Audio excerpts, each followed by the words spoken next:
Isaías capítulo 8, verso 9 ao verso 22, é o nosso texto que estaremos meditando hoje. Vamos à leitura então do texto. O texto vai nos falar que o Senhor é a nossa esperança. Vamos usar o próprio tema que aqui a Associação Bíblica eles repartiram: o Senhor, nossa esperança. Diz o seguinte: enfurecei-vos, ó povos, e sereis despedaçados. Dai ouvidos, todos os que sois de países longínquos. Cinge-vos e sereis despedaçados. Cinge-vos e sereis despedaçados. Forjais projetos, e eles serão frustrados. Dai ordens, e eles não serão cumpridas, porque Deus é conosco. Porque assim o Senhor me disse, tendo forte a mão sobre mim, e me advertiu que não andasse pelo caminho deste povo, dizendo: não achamos conjuração a tudo quanto este povo chama de conjuração ou conspiração. Não temais o que eles temem, não temeis isso por temível, nem tomeis isso por temível. Ao Senhor dos Exércitos, a Ele santificai, seja Ele o vosso temor, seja Ele o vosso espanto. Ele vos será santuário, mas será pedra de tropeço e rocha de ofensa às duas casas de Israel, laço e armadilha aos moradores de Jerusalém. Muitos dentre eles tropeçarão e cairão, serão quebrantados, enlaçados e presos. Resguarda o testemunho, sela a lei no coração dos meus discípulos. Esperarei no Senhor, que esconde o seu rosto da casa de Jacó, e a ele aguardarei. Eis-me aqui, e os filhos que o Senhor me deu, para sinais e para maravilhas em Israel, da parte do Senhor dos Exércitos, que habita nos montes de Sião. Quando vos disserem, consultai os necromantes e os adivinhos, que chiureiam e murmuram, acaso não consultará o povo ao seu Deus? A favor dos vivos, se consultarão os mortos? A lei e ao testemunho, se eles não falarem desta maneira, jamais verão a alva. Passarão pela terra duramente oprimidos e famintos, e será que quando tiverem fome, enfurecendo-se, amaldiçoarão o seu rei e o seu Deus, olhando para cima. Olharão para a terra, e eis aí a angústia, escuridão e sombras de ansiedade, e serão lançados para densas trevas. Amém. Até aqui nós lemos e vamos falar um pouco sobre esse capítulo 8, a partir do verso 9, quando, depois que a promessa de Deus de que os assírios invadiriam, né, e levariam cativo o povo de Israel, e também como grande inundação, um dilúvio, viria contra o povo de Judá, que depositou a sua confiança no rei da Síria. E por depositar sua confiança no rei da Síria, buscou refúgio nos homens, no braço da carne, e não dependeu do Senhor. Esqueceram-se da promessa de Deus, de que Deus era o Deus que, embora punisse o seu povo, disciplinasse o seu povo, por consequência do pecado, da desobediência, por ignorarem as Escrituras, Deus de tudo não destruiria e sempre permaneceu a sua promessa de proteção ao seu povo. Mas fato é que Deus não deixaria o seu povo impune, trataria, e assim como eles depositaram a confiança no reino da Síria, que era uma nação potente naquele momento, que estava crescendo, já havia destruído e disciplinado por Deus o reino da Síria e também Israel, agora voltaria contra Judá, porque Judá não buscou auxílio em Deus, porém buscaram auxílio ali no rei da Assíria. E aí o profeta Isaías usa duas alusões, duas figuras de linguagem, dizendo que eles, por não buscarem, porque recusaram buscar auxílio nas águas de Siloé, que eram umas águas tranquilas e permanentes, brandas, e buscaram refúgio no rei da Síria, que viria como ali as águas do rio Eufrates, que na sua enchente ele transborda e sai levando tudo. Então, a quem eles buscaram recurso e depositaram a sua confiança, se voltaria contra eles.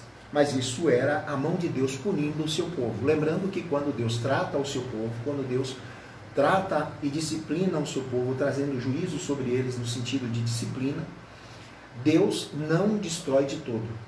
É simplesmente com o propósito santo de fazer com que o povo pudesse cair em si, se arrepender e buscar o caminho do Senhor, reconhecendo quem era o seu benfeitor, o seu protetor. E aqui então, sabendo do que Deus traria sobre a nação de Israel, porque Deus estava decidido a punir a casa de Jacó, Judá e Israel, as duas nações, Reino do Norte e o Reino do Sul, sobretudo Judá. O profeta Isaías, sabendo como Deus trataria, como Deus faria isso, ele então, ainda assim, tem a tendência de confiar em Deus, baseado na sua experiência pessoal e naquilo que Deus havia dito para ele. E o verso 9 diz assim: enfurecei-vos, ó povos, e sereis despedaçados. Dai ouvidos, todos que sois de países longínquos. Cingi-vos e sereis despedaçados. Cingi-vos e sereis despedaçados. Então, as nações que viriam, ou que estavam celebrando a ruína de Judá, a ruína de Israel, e que seriam mais tarde também levados cativos, seriam punidos duramente pelo Senhor. E por mais que eles se enfurecessem, por mais que eles se levantassem contra Deus, criando seus próprios projetos e propósitos, assim também o povo de Deus, essa mensagem certamente falava pela postura do povo, de se enfurecerem contra o próprio Deus, de se endurecerem contra o Senhor. Eles não tinham dado ouvido a Deus e seriam punidos. E, consequentemente, os países longínquos poderiam ouvir o que Deus estava fazendo e punindo o seu povo. Mas a advertência não vem apenas ali para o povo de Judá, as duas casas de Israel, o reino do norte, Israel, e o reino do sul, Judá. Mas também que as nações que se enfurecessem, e que criassem seus projetos e que intentassem seus planos contra o povo de Deus seriam frustrados. Enfurecei-vos, ó povos, e sereis despedaçados. Dai ouvidos, todos que sois de países longínquos. Cingi-vos e sereis despedaçados. Cingi-vos e sereis despedaçados. Cingi-vos é uma linguagem que era usada militarmente. Quando um soldado iria para a guerra, ele teria que se cingir com um cinturão largo, onde ele empunhava a sua espada e uma adaga, e também o peitoral, onde tinha um cinto atrás, em que eles se preparavam para a peleja. Mas embora eles se preparassem, embora eles estivessem se preparando, se armando para lutar contra o Senhor, contra o povo de Deus, eles seriam despedaçados, porque é inútil ir na contramão de Deus, é inútil ir contra a vontade do Senhor. Forjai projetos, e eles serão frustrados. Dai ordem, e elas não serão cumpridas, porque Deus é conosco. Então observa que por mais que os homens criem projetos, por mais que os homens determinem ordem, por mais que haja investida contra, se Deus é com o seu povo, ainda que Deus permita que eles sejam disciplinados, mas não seria banidos de todos. Ou seja, mostrando que a luta do povo seria o problema de Israel, a luta de Israel, a tribulação, a inundação que eles sofreriam, o momento de angústia, seria apenas temporário. Por quê? Porque essa expressão, Deus é conosco, ainda que os inimigos se levantem e que venhamos sofrer retaliações, angústias, punições, momentos difíceis, o Senhor é conosco. Essa expressão diz que há uma limitação de tempo de tribulação, de disciplina, porque Deus, em algum momento, iria cessar a sua mão. Então, ainda que eles viessem com força, ainda que eles viessem por determinação de Deus para punir o povo de Deus,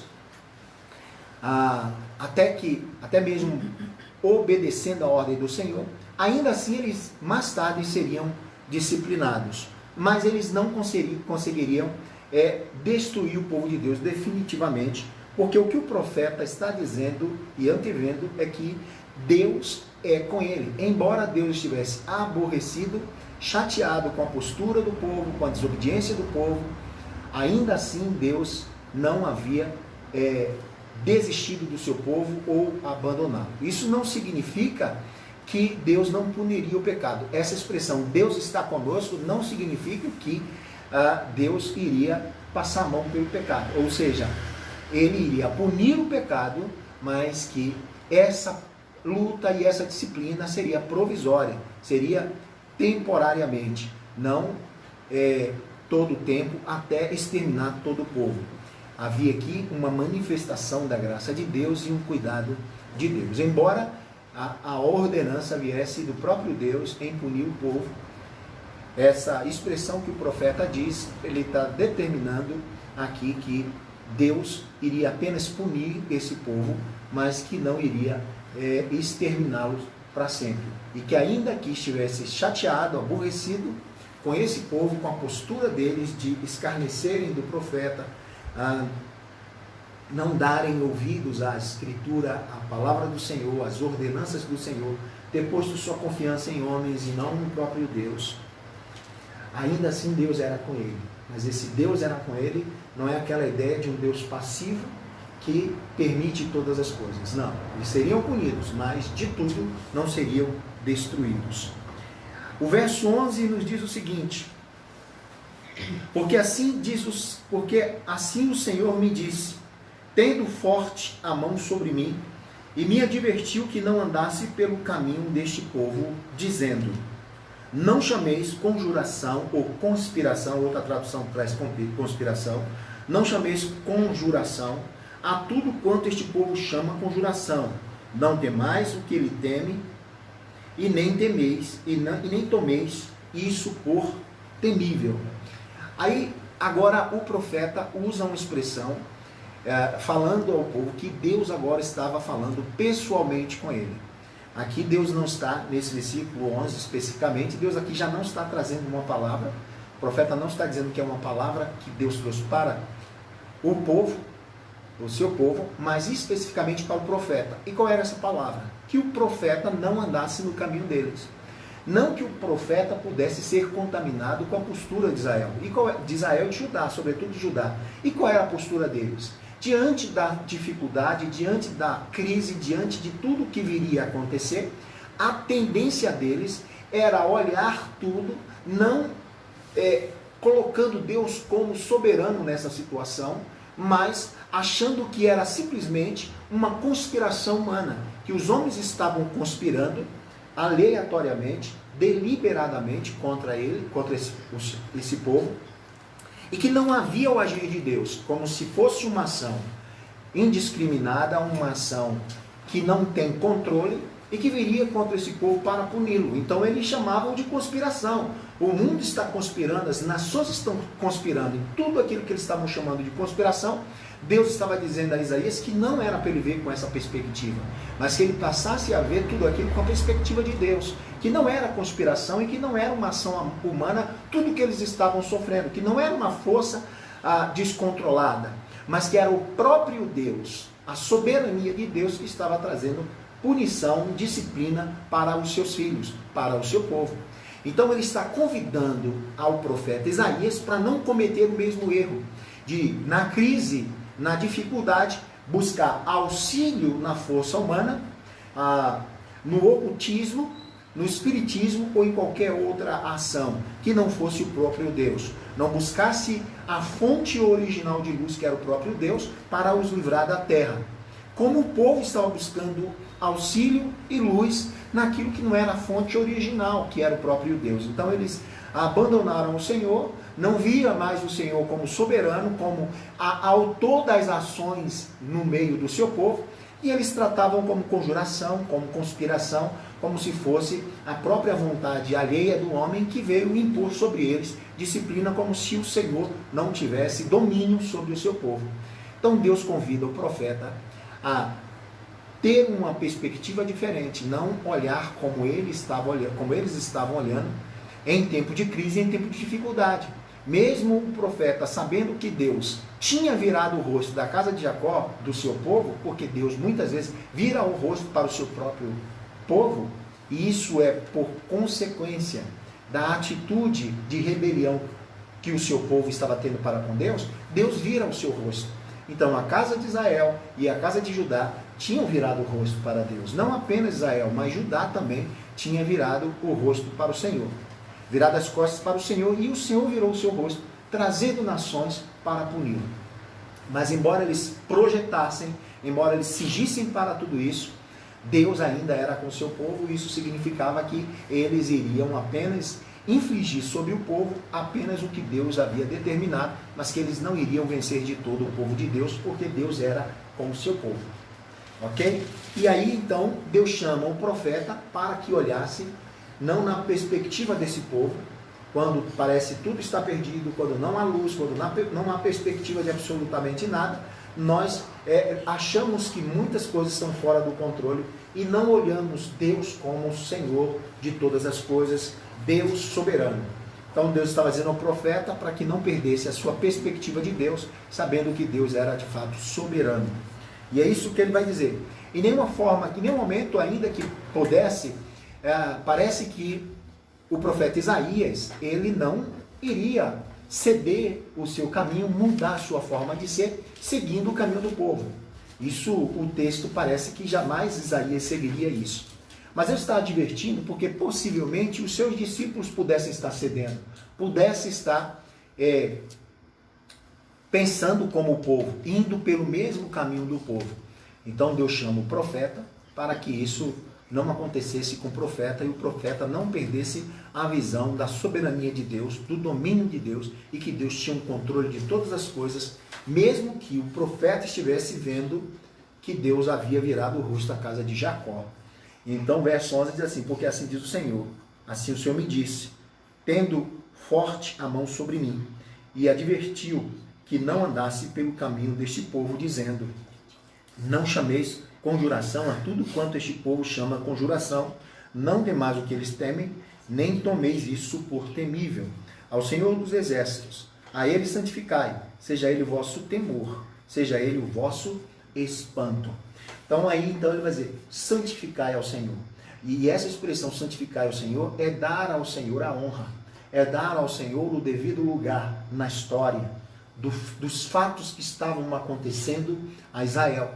Diferentemente disso, o povo não estava santificando ao Senhor, o povo não estava dando honra ao Senhor, o povo não estava reconhecendo a soberania de Deus. Então o Senhor chama o profeta para que não perdesse a sua visão no meio do caos, porque essa é a nossa tendência no meio do caos, no meio das adversidades, das lutas, das grandes tribulações, quando não encontramos saída, no meio da escuridão, nós muitas vezes podemos atribuir isso a conspirações, a ações humanas, não santificando os atos de Deus, ou seja, não reconhecendo que o Senhor é soberano, que é Ele quem está punindo o seu povo, que é Ele que está por trás, orquestrando todas as coisas, com um propósito santo de restaurar o seu povo, de fazer com que eles caíssem em si e que eles reconhecessem que de fato o Senhor é a principal fonte de luz, de orientação e de proteção para o seu povo.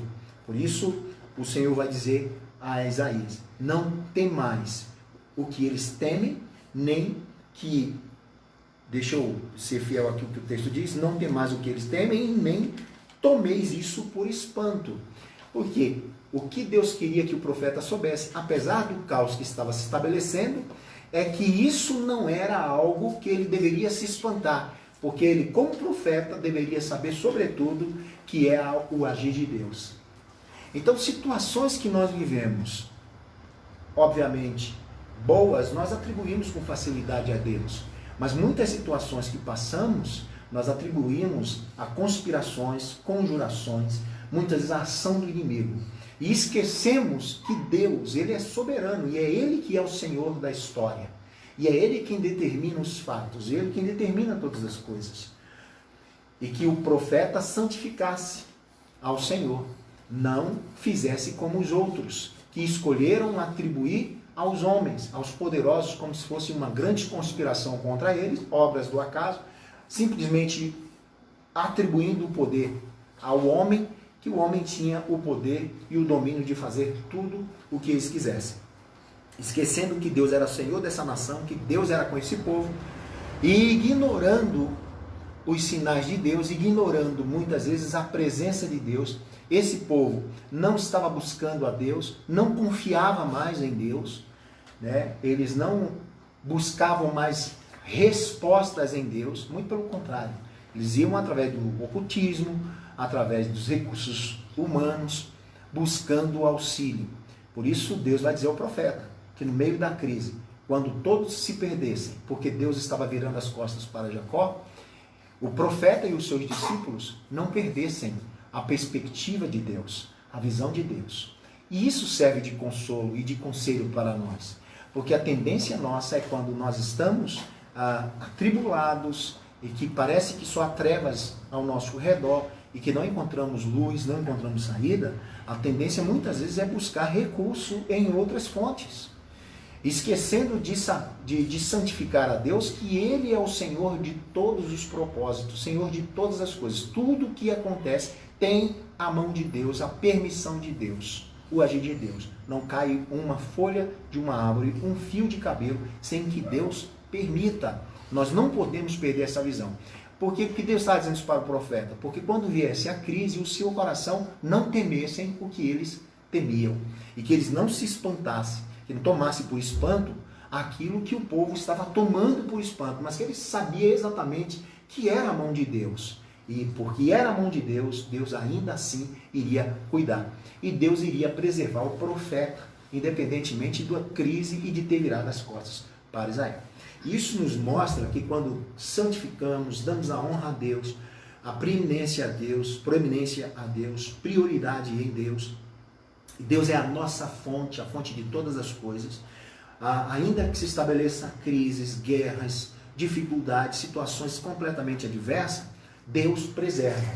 Mas o fator importante para que você não se perdesse diante de uma situação completamente adversa é tendo sempre, não perdendo a perspectiva de que o Senhor é soberano. Que por trás do caos, Deus é o Senhor da história. E tudo está no domínio da sua mão e no seu poder. Perdendo essa visão, aí, queridos, nós vamos achar que tudo é conspiração, que o mundo conspira contra nós e que simplesmente as coisas estão nas mãos de uma força descontrolada, sem governo, sem controle e sem um determinado propósito. Quando, na verdade, para o povo de Deus, tudo que nos acontece tem um propósito santo, bom e agradável. Embora no primeiro momento toda a disciplina ela não tenha uma sensação boa, um sentimento bom. Somente posterior é que vamos compreender o propósito de uma disciplina e saber quanto ela é proveitosa. O verso 12 então nos diz isso, o verso 13 é assim: ao Senhor dos exércitos, a Ele santificai, seja Ele o vosso temor, seja Ele o vosso espanto. E aí o que Deus está dizendo é que mesmo que disse em outro lugar, que nós não devemos temer ao homem, nós não devemos temer aquele que pode matar o corpo, mas devemos temer aquele que pode matar o corpo e a nossa alma, que é Deus. Nosso temor último tem que ser o Senhor, porque todas as coisas só podem acontecer a partir da sua vontade. Então é a Ele que devemos temer e não ao homem, por mais temível que seja. Não a circunstância, por mais adversa que ela pareça. Não a escuridão, por mais tenebrosa que ela pareça ser. Nosso temor deve ser o Senhor. É isso que Deus está dizendo ao profeta.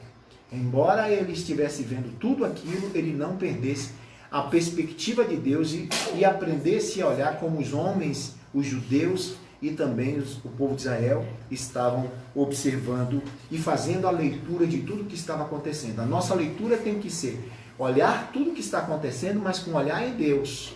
Deus está agindo por trás de tudo isso. Deus sabe o que está fazendo. A Ele nós devemos temer, e não as circunstâncias, e não o exército, e não a força de homens. Por isso a Bíblia diz, não tema aquele que pode apenas matar o corpo, mas temei, sobretudo, aquele que pode matar o corpo, mas também matar o espírito, que é Deus. Esse sim, nós devemos temer. Ele sim é o nosso espanto. Verso 14 diz assim, ele vos será santuário, mas será pedra de tropeço e rocha de ofensa às duas casas de Israel, laço e armadilha aos moradores de Jerusalém. Observa o verso 14. Deus, ele pode ser duas coisas. Isso vai depender da forma como nós o experimentamos. Nós vamos experimentar Deus de duas maneiras. Isso depende da forma como o vemos, da forma como o tratamos, dos nossos comportamentos com Deus. Dependendo do nosso comportamento, da forma como tratamos Deus, podemos experimentar Deus como santuário, como um refúgio. E era isso que ele estava dizendo ao profeta. Para aqueles que temem a Deus, para aqueles que esperam em Deus, que guardam os seus mandamentos, que confiam no Senhor, para esses eu serei um santuário. Então Deus pode ser duas coisas. E a forma como eu e você vamos experimentar Deus depende do nosso comportamento para com Deus. Depende como o vemos, como o tratamos. Depende das nossas atitudes para com Deus. Então, se a nossa atitude honra a Deus, se a nossa atitude busca a Deus, Deus será para nós santuário. E essa ideia de santuário é um lugar de refúgio, de segurança e de proteção. Mas Deus, podemos experimentar Deus como uma armadilha. E como Deus é armadilha? Aí eu volto a dizer que dependendo da nossa atitude, da nossa postura para com Deus, nós o experimentaremos como uma armadilha, como pedra de tropeço. Todas as vezes que tentamos resistir a Deus, que não obedecemos a Deus, que Deus não não damos honra a Deus, não damos primazia a Deus, Ele não é Senhor para nós, não respeitamos sua palavra, não andamos segundo a sua lei, segundo a sua vontade, não nos preocupamos em agradar a Deus, não tememos a Deus, aí nós vamos experimentar a outra faceta de Deus, teremos outro tipo de experiência com Deus. E esse segundo tipo de experiência com Deus não será como um santuário, como uma proteção, mas para esses será então, Deus será uma armadilha, Deus será um tropeço, Deus será uma pedra de tropeço, que quanto mais você tenta resistir a Deus, mais você tropeçará, mais eu tropeçarei, nós cairemos diante da resistência a Deus. Então, guarde isso no coração, é isso que Deus está dizendo a Israel, e é isso que Deus está dizendo a Judá, e principalmente é o que Deus está dizendo ao profeta Isaías, que nós vamos experimentar, a parte que vamos experimentar de Deus depende muito de como nós o tratamos. Se o tratamos Deus como primazia, como prioridade, como respeito, tanto honra, ele será para nós santuário. Mas se o desonrarmos, se Deus não é prioridade, se a sua palavra não tem espaço no nosso coração e nós o resistimos, nós teremos experiência com Deus, mas não uma experiência boa. Nossa experiência, experimentamos de Deus a parte ruim. Ele será, para esses, para nós, o quê? Uma armadilha. E é isso que ele vai dizer. Então, isso depende de como nós nos relacionamos com Deus, como vemos Deus e como honramos a Deus. Ok? Ele vos será santuário, mas será pedra de tropeço e rocha de ofensa às duas casas de Israel. As duas casas de Israel está se referindo aos dois reinos que foi dividido no período posterior a Salomão. Israel foi dividido em dois reinos, reino do norte, chamado Israel ou Efraim, e o reino do sul, chamado Judá. Então, ele seria para as duas casas de Israel, reino do norte e reino do sul. Santuário, para aqueles que o honram e dão primazia e o buscam. E que sabe que ele é a fonte, confia nele e espera nele. Mas para os outros que não buscam a Deus, que vai buscar resposta no meio do ocultismo, em recursos humanos, parece seria uma armadilha. Ok? É isso que o texto nos mostra. Verso 15 diz o seguinte: muitos dentre eles tropeçarão e cairão, e serão quebrantados, alçados e presos. Então, a ideia é exatamente essa. Para esses que resistem a Deus, que não dão primazia, que não honram a Deus, esses tropeçarão. Esses tropeçarão. É interessante a gente observar que aqueles que não ouvem a palavra de Deus, e aí eu faço questão de ler um texto que ele é muito interessante no Novo Testamento, Romanos capítulo 1. Romanos capítulo 1, acho que a partir do verso 18 ao 23, se eu não me engano, ele vai retratar exatamente isso. Como é a armadilha para os que não respeitam a palavra de Deus, que não honram a palavra de Deus e vivem como se Deus não existisse. Então, Romanos capítulo 1 vai dizer o seguinte, verso 18 em diante diz assim: a ira de Deus se revela do céu contra toda a impiedade e perversão dos homens que detêm a verdade pela injustiça. Porquanto o que Deus se pode conhecer é manifesto entre ele, porque Deus lhes manifestou. Porque os atributos invisíveis de Deus, assim o seu eterno poder, como também a sua própria divindade, claramente se reconhece desde o princípio do mundo, sendo percebido por meio das coisas que foram criadas. Tais homens são, por isso, indesculpáveis, porquanto, tendo conhecido de Deus, não o glorificaram como Deus, nem lhes deram graças. Antes, se tornaram nulos em seus próprios raciocínios, obscurecendo-se-lhes o coração insensato, inculcando-se por sábio, tornaram-se loucos. E mudaram a glória de Deus, incorruptível, em semelhança à imagem de homem corruptível, bem como de aves, quadrúpedes e répteis. Por isso Deus entregou tais homens a imundícias, pelas concupiscências de seu próprio coração, para desonrarem o seu corpo entre si. Ok? Então, para esses que não deram glória a Deus, não honram a Deus, não reconhecem Deus, tornaram-se nulos diante de Deus, confiando apenas no seu próprio entendimento e raciocínio, confiando em si próprio, para esses Deus seria a armadilha. Então o texto nos mostra que eles tropeçariam. É inútil tentar viver sem Deus. Não tem como encontrar resposta, não tem como encontrar solução, recurso longe de Deus. Toda tentativa de buscar subsídio, de buscar recurso, de buscar resposta, saída, luz, fora de Deus, nos leva cada vez mais a trevas mais profundas ainda, mais escuras ainda. Toda tentativa, toda reação sem Deus é um retrocesso, nos leva para baixo. É isso que o texto nos diz. É tropeçar. Toda vez que tentamos viver independente de Deus, nós tropeçamos, e isso nos serve de armadilha. Muitos dentre eles tropeçarão e cairão e serão quebrantados. Aqui há uma questão se eles seriam precipitados literalmente, porque eles tropeçariam fugindo do ataque dos assírios, fugindo pelos montes, tropeçariam e cairiam, e seriam partidos, seriam quebrados.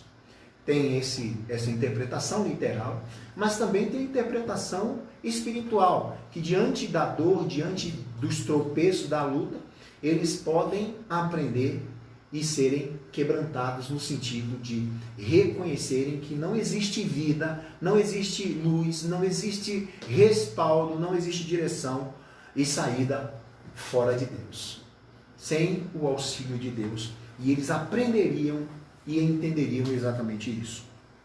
Verso 16, diz assim: resguarda o testemunho, ainda falando para o profeta, resguarda o testemunho, sela a lei no coração dos meus discípulos. Lembrando que Isaías teve os seus filhos, e esses seus filhos, ao nascerem, eles serviriam de sinal de que tudo que Deus havia dito contra o reino do norte e contra a Síria, que intentaram contra o reino do sul e também contra o reino do sul, Judá, que com o nascimento deles e que com um determinado tempo de nascimento, alguns fatos do que Deus disse aconteceria. Então inclui no meio dos seus discípulos os próprios filhos de Isaías, como também alguns aprendizes, estudantes na escola de profeta. Porque se você for olhar, todo profeta tinha um grupo que eles aprendiam na escola de profeta. Então o que Deus está dizendo é exatamente isso, para que ele e os seus discípulos não se perdessem, como Judá estava perdido e a nação de Israel também estava perdida. Então ele vai dizer, guarda o testemunho, que seria para alguns os escritos dos profetas, né, poéticos e dos profetas, e a lei, que estava se referindo talvez à Torá, o Pentateuco. Então, são duas coisas que não são tão distintas, que seria o testemunho do Senhor e a lei, como a Bíblia fala que seria o mandamento, os preceitos do Senhor, a lei do Senhor, que deveria ser selado. Isso ficaria para um tempo, ele selaria, e que tudo que Deus havia dito serviria de testemunho. Porque quando acontecesse posterior, eles saberiam que de fato foi Deus quem fez. Então sela isso, guarda, testifica, para que de fato mostre e identifique que isso é verdadeiro, que isso será testificado. Então resguarda o testemunho, sela a lei no coração dos meus discípulos. Guarda isso. E o profeta, então, diante de tudo que viria, diante de tudo que aconteceria, no verso 17, ele tem a postura dele. Ele vai dizer assim: esperarei no Senhor, que esconde o seu rosto da casa de Jacó, e a ele guardarei. Então o profeta, diante de tudo isso, ele entendeu o que Deus quis dizer, e ele não quis se submeter ao tempo da circunstância, se basear nos fatos, em tudo que estava acontecendo de ruim, que viria a acontecer. Ele não iria esperar resultados humanos, que independente do que fosse acontecer, a esperança dele seria o Senhor. Eu esperarei no Senhor. E esperar no Senhor é o requisito para alcançar a bênção de Deus. Esse é um dos requisitos. E o próprio Isaías vai falar lá no Salmos, no Isaías 40, né? Aqueles que esperam no Senhor renovarão as suas forças. Então, diante de todo o caos, diante de toda situação, ainda que ele soubesse que Deus mesmo virou as costas, ele não esperariam como os outros estavam esperando, buscando nas trevas, buscando no caos, buscando na dificuldade resposta aos mortos. Isaías sabia exatamente do culto ancestrais que o povo tinha, que era buscar resposta no meio dos mortos para os vivos. Independente disso, o que Isaías vai dizer é que, diferentemente do povo que está buscando uma resposta de tudo que está acontecendo, uma saída das trevas em outro tipo de luz que não é a fonte original, independente deles, Isaías tem uma decisão que eu vou esperar no Senhor. E esperar no Senhor é o requisito principal para alcançar a vitória, para alcançar a bênção de Deus. Então ele vai dizer: esperarei no Senhor, que esconde o rosto da casa de Jacó. Embora Deus escondeu o rosto de Jacó, mas eu vou esperar, porque no horário de Deus, no relógio de Deus, isso vai passar. Essa era a ideia que o profeta tinha. No tempo de Deus, isso vai passar. Então eu vou esperar em Deus. Não vou olhar para a circunstância, não vou pensar como eles estão pensando, não vou temer o que eles estão temendo. Não vou tomar como diz o texto, por espanto aquilo que eles tomam por espanto. Mas diante de tudo que vai acontecer, mesmo sabendo que Deus virou o rosto para a casa de Jacó, para a casa de Israel, eu vou esperar em Deus. Amém? Amém. E assim deve ser a nossa postura. Diante de tudo que vem contra, ter a perspectiva que Deus é Senhor de toda a situação, de todas as coisas, e que tudo tem o seu tempo. E que o tempo de Deus é perfeito. E que o segredo da vitória é saber esperar em Deus, aguardar nesse Deus. E buscar em Deus uma direção. E para esses que que ia buscar em Deus direção, para esses que ia buscar em Deus refrigério e que ia aguardar o tempo de Deus, confiando em Deus, a noite passaria e viria a aurora, viria o amanhecer. Mas para os outros não.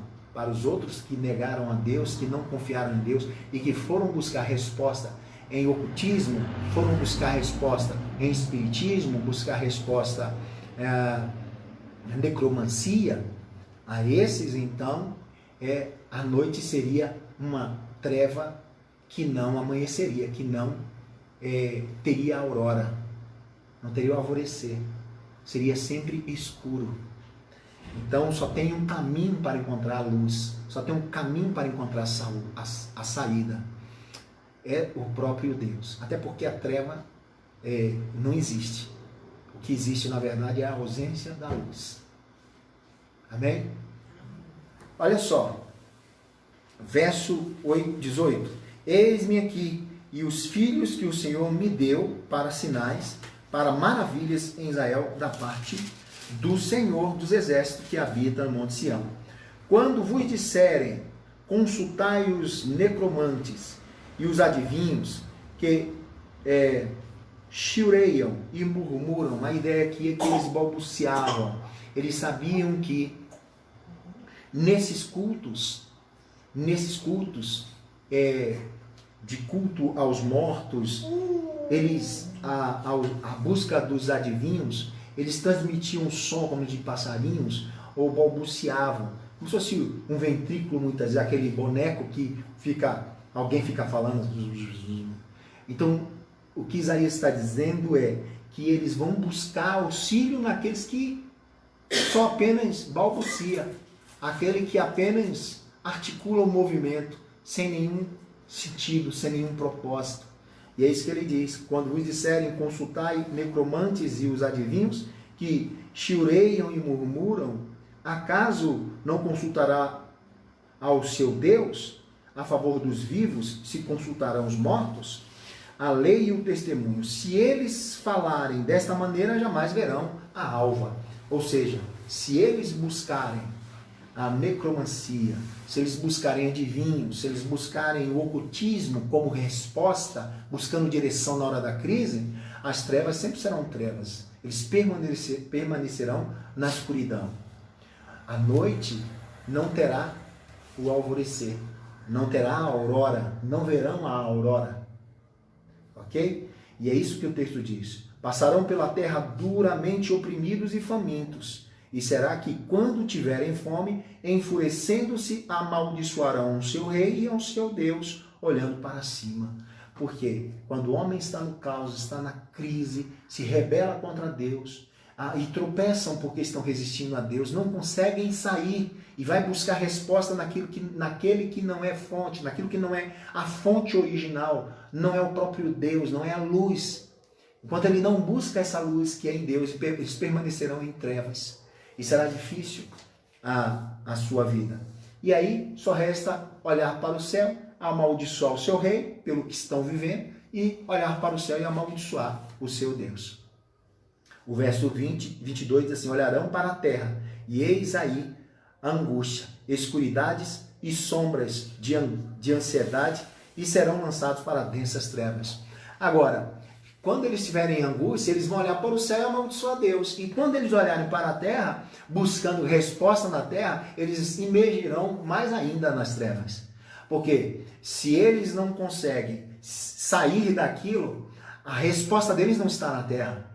Então eles precisavam entender que precisava vir algo de fora para poder livrá-los das trevas, do caos que eles estavam vivendo. Mas olhava para os céus e amaldiçoava o seu Deus. Olhava para a terra e na terra não tem resposta, não tem mudança, não pode transformar absolutamente nada. É isso que o texto diz: olharão para a terra e eis a angústia. Por quê? Porque olha para a terra e não vê solução. Porque eles recusaram quem poderia livrá-los, quem poderia mudar a sua história. Escuridão e sombras de ansiedade e serão lançados para densas trevas. Então, quando o homem tenta sobreviver sem Deus, sair das trevas sem Deus, Ele está pensando que está dando um passo para a luz, mas ele está cada vez mais mergulhando em densas trevas, cada vez mais em escuridão.